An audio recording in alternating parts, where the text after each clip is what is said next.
So wait, just keep your lead, just keep your like way.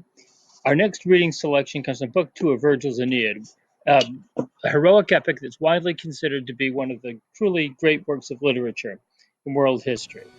The finest, most enduring, timeless works of art all seem to have two things in common.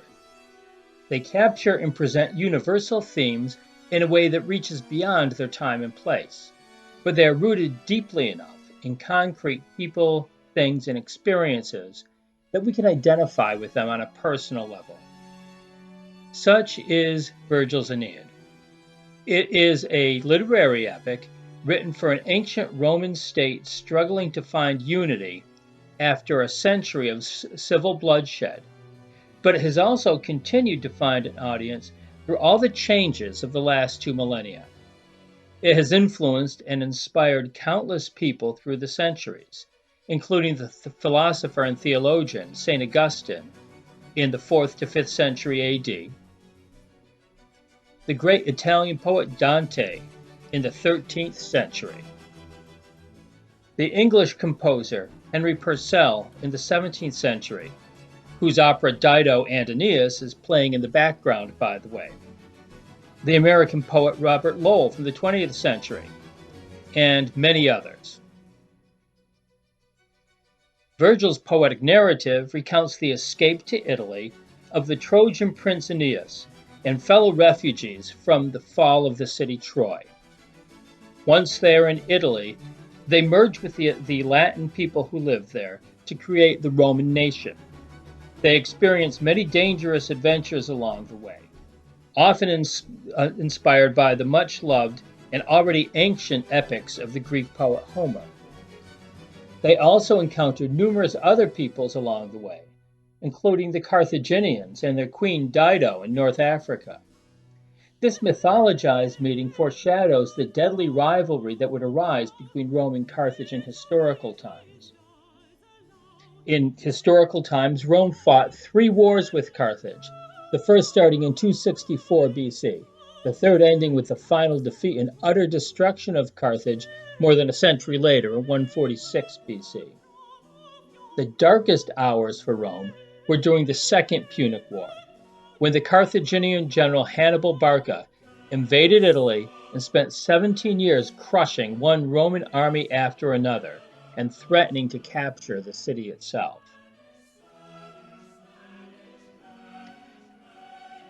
Just 13 years after the final defeat of Carthage in the Third Punic War, when the city was leveled and its fields sown with salt so that nothing could grow there, the Romans initiated a long era of fratricide that would destroy their 400-year-old republic, beginning with the murder of reforming legislator Tiberius Gracchus in 133 BC.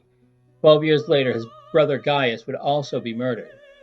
Over the next century, Rome experienced a long and debilitating series of riots, disturbances, and civil wars.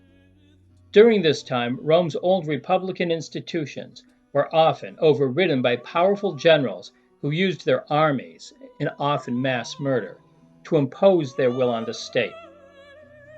Marius at the end of the 2nd century BC and the beginning of the 1st.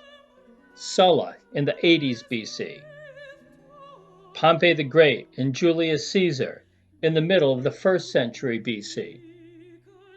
After Julius Caesar defeated Pompey in yet another civil war in 48 BC, he stood as the last of these dictators until he himself was murdered in 44 BC. Caesar's heir, his great-nephew, the 18-year-old Octavian, joined forces with Mark Antony, one of the murdered dictator's leading officers, to defeat an army led by Caesar's assassins, Brutus and Cassius, at the Battle of Philippi in 42 BC.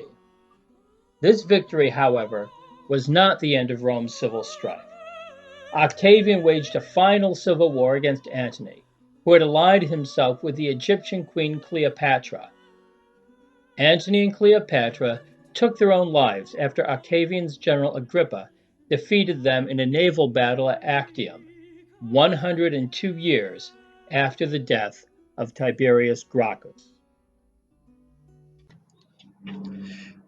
So at this point, Octavian was the last man standing. He claimed that he was going to restore the Republic, that he was giving up his position and wanted to be known only by the title princeps, or first citizen. But in fact, he retained monarchical power and ruled things without the title. A grateful Senate did confer on him one more title at this point, Augustus, which means highly respected one or something like that. It was by this title that he's known to history, and under this title, he's known as the first Roman emperor. While he might not have been serious about restoring true republican self-governance to the Roman people, Augustus did truly wish to restore a sense of nationhood, so that Romans would live peacefully and work productively together once again. As one part of this program, he enlisted artists such as the poets Vergil, Horace, Propertius, and Tibullus to help encourage the idea of Romanitas, Roman nationhood. When Vergil offered to write an epic poem about Augustus and his accomplishments as part of this program of renewal, the emperor himself proposed a better idea. The protagonist of the epic would instead be the mythical hero Aeneas, a Trojan prince whom the Romans honored as the first father of their nation. And this way, the first citizen could still retain some semblance of republican modesty, but at the same time, the parallels between the first founding of the Roman people from the ruins of Troy and the refounding of a reunited Roman state under Augustus would be sufficiently clear. Augustus no doubt hoped that Vergil's poem would provide the sort of cultural cohesion for the Romans that Homer's great epics, the Iliad and the Odyssey, did for the Greeks. Vergil very consciously invokes both of Homer's poems. The first half of the Aeneid, books 1 to 6, in which Aeneas and his companions are homeless wanderers, evokes the wanderings of Odysseus in the Odyssey. The struggle of the Trojans to establish themselves in Italy in books 7 to 12 is reminiscent of the combat that dominates the Iliad, which takes place in the midst of the fighting at Troy. More specifically, the rivalry of Aeneas and the Italian leader Turnus recreates the mortal feud between the Greek hero Achilles and the Trojan Hector in Homer's epic. Vergil also follows Homer in starting his story in medias res, in the middle of things, at some intermediate point in the story. The Aeneid opens with the jealous goddess Juno angrily eyeing the Trojan fleet as they depart from the island of Sicily on the last leg of their journey to Italy, where they are to found the new Troy. Intent on stopping them, and also helping her favorite, Carthage, Juno bribes the wind god Aeolus to raise an enormous storm which scatters the fleet of Aeneas to the coast of North Africa. Here, the Trojans meet another group of exiles, Phoenicians from Tyre, who, with their queen Dido, are building the city of Carthage. The Carthaginians, who have heard all about the Trojan War, who hasn't, warmly welcome Aeneas and his followers, and hold a banquet in their honor. Book 1 of the Aeneid ends at this feast. The last thing we see is Dido saying to Aeneas, "Imo age, et a prima dic, aspes, origine nobis."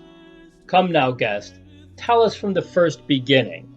That is, tell us from the first beginning the whole story of Troy and its fall. So Aeneas begins his tale at the beginning of Book 2, although it is, as he says, with infundum dolorem, unspeakable grief. At this point, he says, where the story begins, the Greeks seem to have gone home, although in fact they've only hidden their fleet behind the island of Tenedos, just off the coast. The relieved inhabitants of Troy come out of the city to look at the former battlefield, where they find a curious object, a very large wooden horse, which appears to have been left behind by their departing enemy as an offering to the gods for a safe passage back to Greece. This is where we pick up the story.